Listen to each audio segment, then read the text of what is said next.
One of the guys opens the window for the security office, and my picture's on the wall. I said, "You see that guy up there? That's me. That's my wanted poster." I said, "I'm a fugitive. Arrest me." Investigators say Afzal Bobby Khan, he went from being on the Real Housewives of New Jersey to the FBI's most wanted list. 20 cars turned to 40 cars, 40 to 50, and I'm working from my dining room table. And outside my driveway, I had like $3 million worth of cars. I tipped $1,000, $2,000 before I got to my table to sit down and eat. That's the kind of life I built for myself. I was in your face. The perfect storm begins. The day of my grand opening party. Victoria Motor Group, with over 10 years of quality service you can trust. I got served with a lawsuit for $1 million.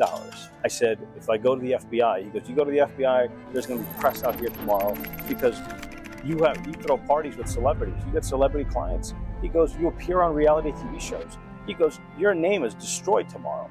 At 3 o'clock in the afternoon on a Monday, state police, local police, sheriff's department, out my house with a warrant for arson, terroristic threats, harassment, and all kinds of other charges. And the guy on the right says to me, he goes, "If you give this guy $100,000 in cash, when you get charged and your case comes into my courtroom, I'll make sure you get bail, and in 6 months, I'll make sure I dismiss your case."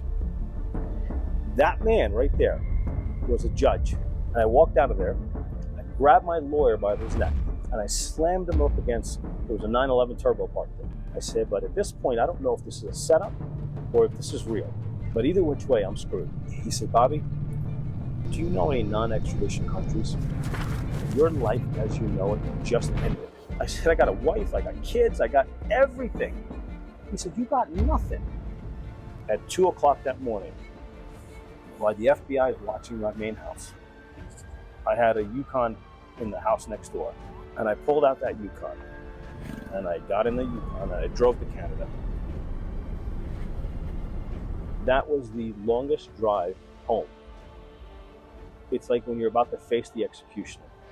I'm in Dubai, can't call my kids, can't call my wife. I have no job, I have no business. I got, at this point, $9,200 in my pocket after 27 times of trying to surrender with no luck. Went on Fox News, no luck. The U.S. attorney wouldn't even respond to Fox News, wouldn't even give him a statement. My little one was only 7 months when we went overseas.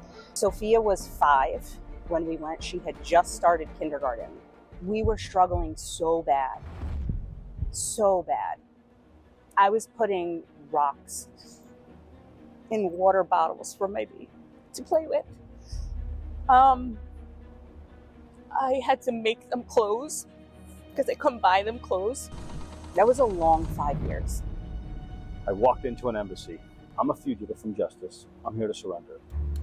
They told me, "You can't." 2 days later, I go back. I said, "I want to surrender." They said, "You can't do that here." I called my friends in London, and they said, "Your house was just raided. They didn't find you. Well, you should watch the news. You're the FBI's most wanted fugitive." What?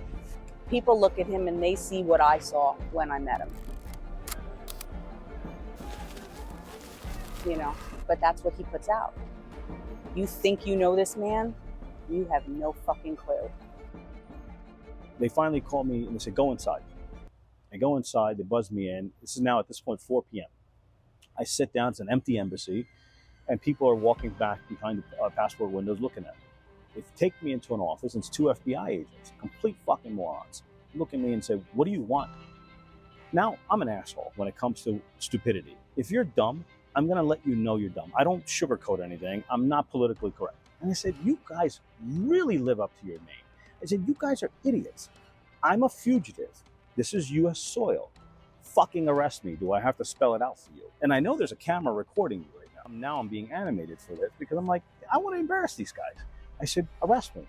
"Well, you can't do that." I said, "Why not? How do we get you home?" He said, "That's not my fucking job." He goes, "Let us know where you've been for 5 years." I said, "You don't need to know anything. All you need to know is I'm here, arrest me, take me home. That's it. And I can go home and face the music." Well, we go to call the U.S. So they come back 2 hours later and say, "Well, you can surrender, but you don't have a passport." And I said, "Are you fucking stupid? This is a passport office. you can print me a passport. This is an embassy. You got to pay for it. I said, the fuck I am. I said, how am I going to pay for something when I'm wanted? I said, what would you do if you were out there trying to arrest somebody? Would you arrest them and say, oh, by the way, you need to pay for your airline ticket to go back home? I said, you guys stupid? Do you hear yourself talking? He goes, you don't have to be belligerent. I said, no, I am, because you guys are idiots and taxpayer money is paying your salaries. So he goes, you don't have a picture. I said, oh my God. I said, this is a white wall. You have a cell phone, right? Take the picture, print it out, put it on the passport, and get me the fuck home. Comes back, I got to make a phone call. Go ahead, go call your boss. So he comes back and goes, we're going to arrest you, but we have to hand you over to Abu Dhabi police because, we don't have a place to hold you. So Abu Dhabi police arrest me. So I finally said to them, I'm under arrest? Yes. I'm in custody? Yes. Okay. Abu Dhabi police picks me up, takes me to the headquarters and said, why'd you surrender? You didn't commit any crimes in our country. I said, well, I want to go home. They're like, well, we're going to release you to Interpol because Interpol has a red notice and let them deal with you. Okay. So they keep me overnight. They send me to Interpol's office in the morning. And the head of Interpol, really nice guy, said, he goes, why'd you surrender? Don't you like our country? I said, I love your country. He goes, well, why do you want to go back to that country? I said, listen, I have a life. I got family there. I need to pick up my life. I can't live as a fugitive for the rest of my life. He goes, all you had to do was come to me and say, hey, I know I got an Interpol red notice, but I don't want to go home. He goes, there's no extradition here. We would have just marched you as you showed your appearance. You're not going home, and you can stay here for the rest of your life. I said, now you tell me. So I said, but I want to go home. My family's home. I need to go home. He said, okay. Because I don't want to put you in custody, but do you know anybody here? Well, while I was there, I got to know a lot of influential people. I don't want to name drop. So I showed him the list of people that I knew. I gave him my cell phone. He goes, you know these people? I said, yeah. He goes, okay. So he goes, I read about these people growing up in history books in our country. And I said, well, I'm friends with them. So he calls my friend. My friend shows up. He salutes my friend. And he says, listen, because he's your friend, I'm going to release you. American government has 10 days to pick you up. If they don't pick you up, you're a free man. I go home to my friend's house. I go on social media and I said, I surrendered. The U.S. Attorney's Office has 10 days to come pick me up. If they don't pick me up, I'm a free man. 10 days comes and goes. They never pick me up. Now I'm back on social media. You guys even screwed this up. I gave myself to you guys and you never came to pick me up.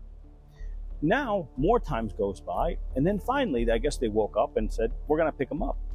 So Interpol calls me and says, you don't have to surrender because they passed their 10-day mark. But if you want, you can come in. So at this point, between my friend of who he was and my lawyers here, they told the U.S. Attorney's Office, the embassy, and the FBI, he doesn't go home unless he goes home in an Emirati jet. He doesn't go home with cuffs, shackles. There's going to be no badges. He goes home in his own clothes. You guys can't show that he's under arrest on our plane. They wouldn't sign. They wouldn't agree. So finally, they said, he's not going home. So then they agreed. And they said, fine, we'll pick him up tomorrow morning. They agreed to bring me home in the way I wanted to come home. They never picked me up. So now, because they signed the paperwork that they're going to pick me up, they had to put me in custody in an Abu Dhabi prison, out on the outskirts of Abu Dhabi. So now I go there and I'm in this prison and they put me in a room and it's about 10 by 20. There's about 50 guys in there. There's no beds. There's nothing. They push in a slab of food in a metal tin with lentil and throw in a bag of bread and say, that's your dinner. There's a toilet with no toilet paper and there's no soap. I spent 6 days there. My wife didn't know where I was. I had to sit there. I didn't eat. I finally found somebody that had a bar of soap and I was able to brush my teeth and wash my hands. 6 days later, at 6 o'clock in the morning, the head of Interpol picked me up in his Bentley and drove me to Abu Dhabi airport. And he said, the FBI is waiting for you. You can take a shower in the VIP terminal. And he goes, anything you need, we'll tell the FBI. You need soap, you need toothpaste, whatever, let me know. We'll get you everything. And this gentleman, I'll never forget what he did for me. He had breakfast served to me. I was able to take a shower. I got everything I needed. It was time for the flight. I went out and met the FBI agents. 3 FBI agents were there. And I said, took you fuckers long enough. And now these guys look at me like, this guy's going home and he's being a wise ass. But I got nothing to lose. Anything that they had to take from me, they took from me. On the way to the plane, the Interpol officer kept asking me, he said, if you don't want to go home, you just tell me and I'll tell these agents to go home. You can stay in our country. I said, I'm going home.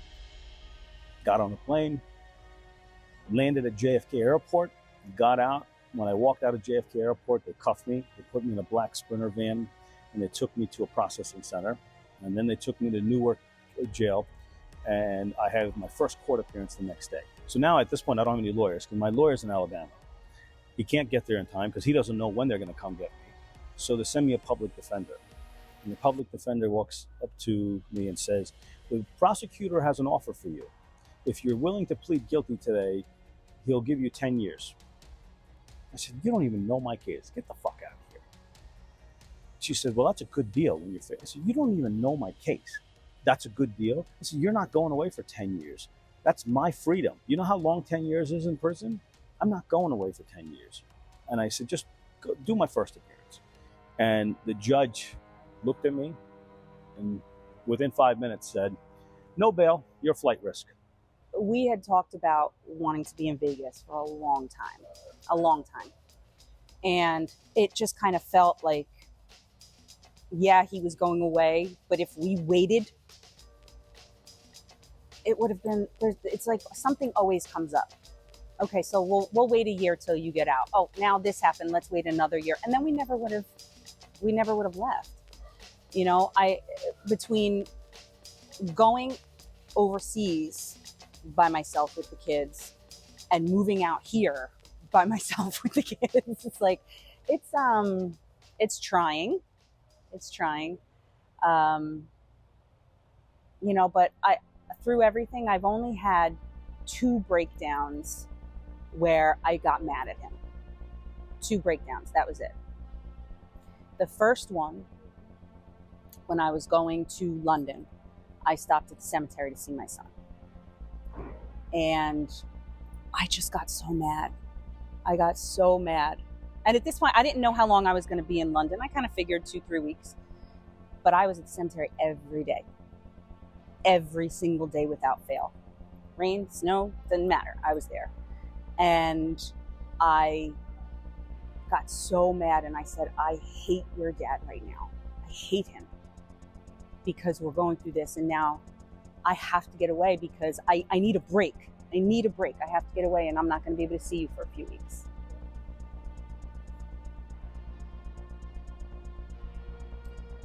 And it wasn't that I actually hated him. I was just so upset and so mad. And at the end of the day, everybody needs somebody to blame, right? Like in that heat of the moment, you need somebody to blame. And then when we were moving out here, we were almost here and something happened in the RV and I just lost it. And I don't even remember what I said, but I cursed him in one way or another. I got so mad and then I apologized right after. I felt bad. But those are the only 2 times I got really upset. So much crap has been said about him that it's just not necessary. You know, like the hate that came through, and not only just for Bobby, hate came through for me, for my children. Takes a special kind of someone for that. You know what I mean? I just don't understand why you would hate someone or people so much that have nothing to do with you. You don't know the whole story. And that's the thing. There's 2 sides to every story. But people don't want to hear that. They never want to hear that. They only want to hear what they heard first. And that's it. Now, I'm in jail. One of the worst jails in the country. Under 21-hour-a-day lockdown. And I'm only allowed 4 hours a day. I'm a flight risk, even though I tried to surrender 27 times. I'm a flight risk. The judge is just a twat. I can't even see my lawyers. Now, at this point, I have no money. I can't find lawyers anymore. I can't have my lawyer from Alabama flying up every day for different hearings. So I'm in there for months. One of my friends from Abu Dhabi sent money to hire me a lawyer. I got a lawyer, and basically about a month after I hired my lawyer, they went to my lawyer and said, we'll drop all the charges as long as he is willing to plead guilty to one count of not sending the bank a title for a total of $157,000 for one Rolls Royce. He can go home tomorrow. He can have bail until he gets sentenced for that charge. But he can't have bail if he doesn't plead guilty. If he wants to plead not guilty and go to trial, he's in there. Well, how do you fight a case that has thousands and thousands of pages of documents from a jail cell when during COVID you can't even meet your lawyer? I called her up and I said, what do I do? And she said, just do it. Just do it. Be done with it. Enough is enough. But I'd like to bring up a very strong point here. If he's such a big, bad, fraudulent man, why'd they only settle for one count? Why'd you drop all the charges? Right, why'd you drop everything else? You have such a strong case. You dropped all the charges. While I was there, my wife said to me, she goes, Bobby, all these people you held their secrets for all these years, they threw you under the bus. Why are you covering for them? If it helps us get home, she goes, hand everything that you have to the FBI. Maybe it'll help you get home. They didn't want anything. Nope. I had somebody that screwed the US Customs for $40 million. And my lawyer went to the prosecutor and said, listen, if you want, look, I'm not going to rat anybody out, but that person threw me under the bus and made a false claim against me and tried to throw me in prison. So I said, it's kill or be killed. If you're going to rat on me, well, guess what? There's no loyalty anymore. I'll throw you under the bus. And you know what the U.S. attorney? Well, we don't think he's credible. We don't want his information. They wanted me. I pled guilty. I was released the next day. And the plea is what kills you. You have to literally stand up there and admit to things. You know what I pled guilty to? I wasn't even in the state.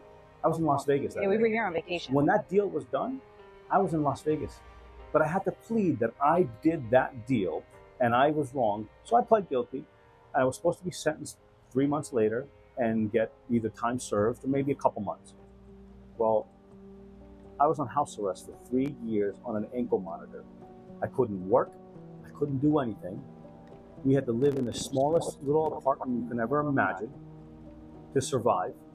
3 years on an ankle monitor that was this big. Today, you can put an entire computer on an iPhone or an iWatch. But they had an ankle monitor so big that anywhere I went, people saw it. I was only allowed to go grocery shopping or doctors. I asked to go see my son's grave, and the U.S. attorney said, that's not important. Even though the cemetery is right across the street from the grocery store that I was allowed to go to. I said, when I make the U-turn, I can literally see my son's grave. Why can't I go see my son's grave? It's not important.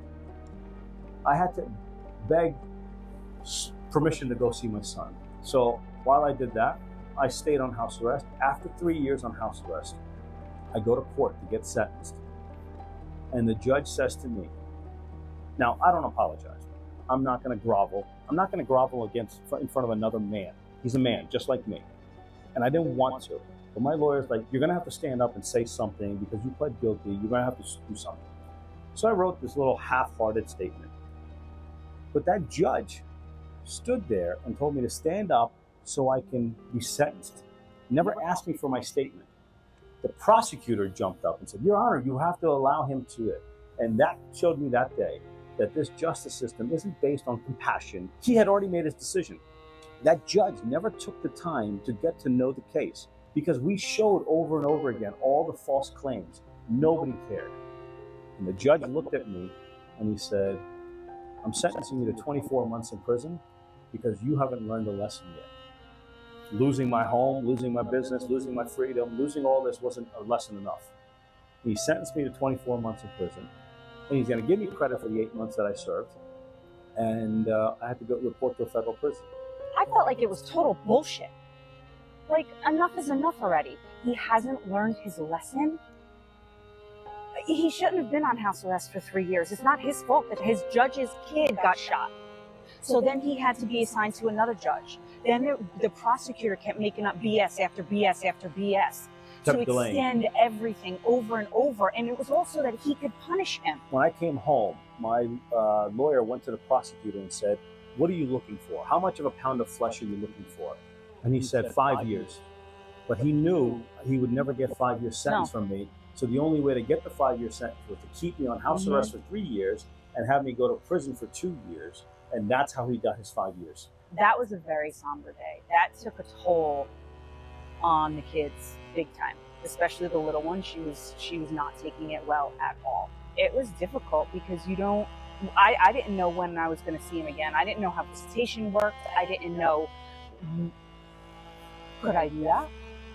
Could I hug him, hello or goodbye? I had no clue. I didn't know how it was going to work. How's it going to affect the kids? I'm a logical person in my thinking, so I think everything through. You know what I mean? And I didn't know what was going to happen. How am I going to survive with the kids while he's away that long? I have no idea.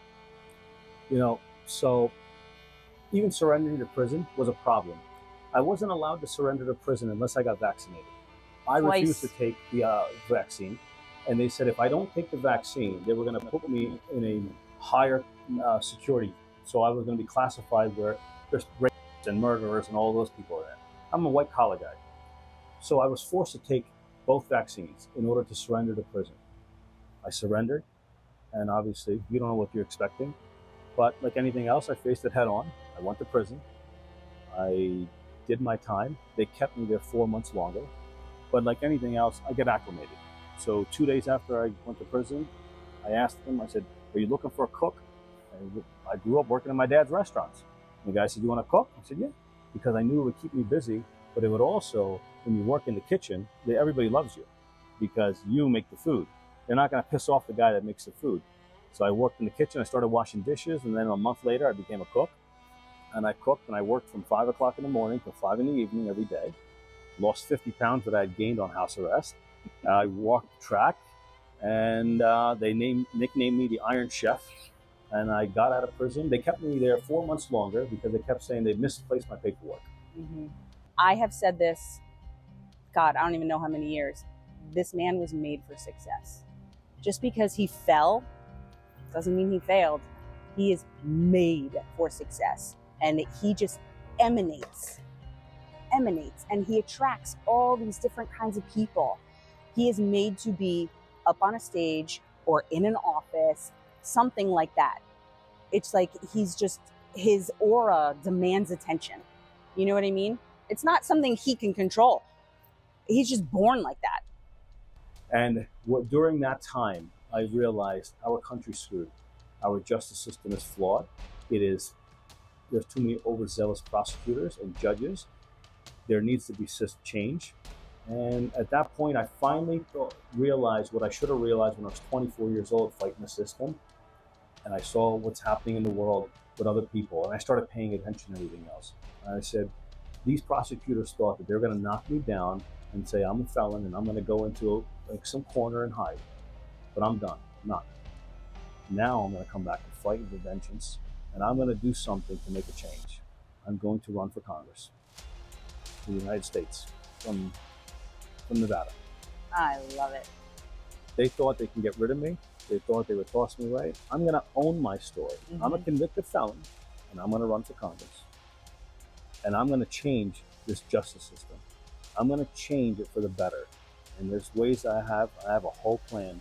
And when I announce my candidacy, everybody that counted me out now have to see me every day as I fight. And I fight for the people of Nevada, I fight for the people of this country, because not only do people get screwed by our justice system, but our veterans are getting screwed. Our homeless people are getting screwed. The working man is being screwed every day. I'm not fighting as a Democrat or Republican. Yes, I'm going to pick a side, and I'm going to run under that. But the thing is, I'm working for the Americans, because I got screwed by the system that's screwing everybody else every day. And I don't want to change that system.